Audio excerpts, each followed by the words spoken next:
بہت سمے پہلے ایک گاؤں میں احمد نام کا ایک نوجوان رہتا تھا۔ وہ نیک تھا، لیکن دھیرے دھیرے برے دوستوں کے سنگت میں آ گیا۔ وہ نماز چھوڑنے لگا، جھوٹ بولنے لگا اور لوگوں کا دل دکھانے لگا۔ ایک دن اس کے ابو نے اسے بلایا اور کہا، بیٹا احمد، یاد رکھو، کچھ ایسے کام ہیں جن سے اللہ تعالیٰ بہت ناراض ہوتا ہے۔ اگر تم ان سے بچے رہو تو اللہ ہمیشہ تمہارے ساتھ رہیں گے۔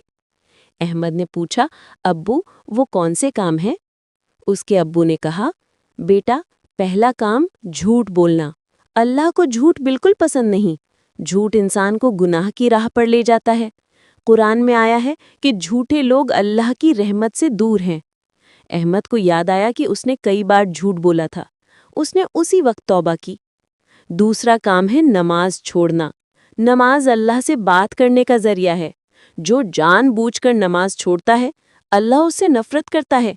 رسول صلی اللہ علیہ وسلم نے فرمایا، نماز چھوڑنے والا کافر کے قریب ہو جاتا ہے۔ تیسرا کام ہے زکوٰۃ یا صدقہ نہ دینا۔ جس کو اللہ نے مال دیا اور وہ غریبوں کا حق نہیں دیتا، اللہ اس پر ناراض ہوتا ہے۔ قرآن میں آیا ہے کہ تمہارے مال میں غریبوں کا حصہ ہے۔ چوتھا کام ہے تکبر، یعنی گھمنڈ کرنا۔ جو اپنے آپ کو بڑا سمجھے اور دوسروں کو نیچا، اللہ اسے پسند نہیں کرتا۔ رسول صلی اللہ علیہ وسلم نے فرمایا، گھمنڈ اللہ کی چادر ہے، جو اسے چھیننا چاہے اللہ اسے جہنم میں ڈال دے گا۔ پانچواں کام ہے غیبت، یعنی پیٹھ پیچھے برائی کرنا۔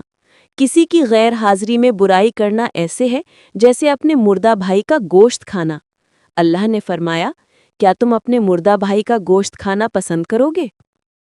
چھٹا اور آخری کام ہے ظلم، یعنی دوسروں پر اتیاچار کرنا۔ اللہ ظالموں کو پسند نہیں کرتا۔ جو کسی پر ظلم کرتا ہے اس کا انجام بہت برا ہوتا ہے۔ رسول صلی اللہ علیہ وسلم نے فرمایا، قیامت کے دن ظلم اندھیرا بن جائے گا۔ ان باتوں کو سن کر احمد کی آنکھوں میں آنسو آ گئے۔ اس نے کہا، ابو، میں توبہ کرتا ہوں، اب میں ان کاموں سے ہمیشہ دور رہوں گا۔ اس نے دل سے توبہ کی، نماز پڑھنا شروع کیا، سچا بنا اور لوگوں کی مدد کرنے لگا۔ دھیرے دھیرے اس کا چہرہ نور سے بھر گیا اور اس کے دل میں سکون اتر آیا۔ اللہ نے اپنی رحمت برسائی اور وہ نیک راستے پر چل پڑا۔